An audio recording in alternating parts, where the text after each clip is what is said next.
दोस्तों जय सिया राम।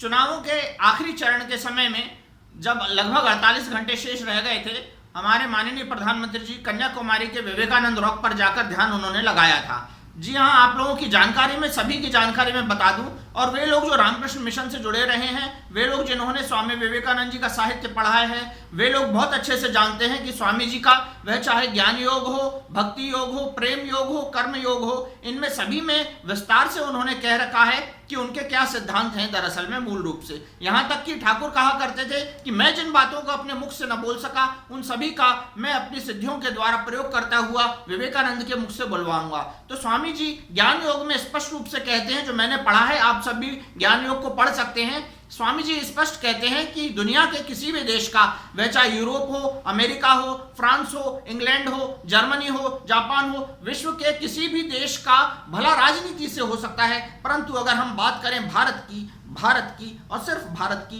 तो भारत का भला सिर्फ धर्म से हो सकता है, कदापि राजनीति से नहीं हो सकता। यह बिल्कुल स्पष्ट डंके की चोट पे स्वामी विवेकानंद जी का व्याख्यान आप सभी ज्ञान योग में पढ़ सकते हैं कि स्वामी जी स्पष्ट कहते हैं कि भारत का भला राजनीति से कदापि नहीं हो सकता, भारत का भला हो सकता है तो वह धर्म के माध्यम से हो सकता है।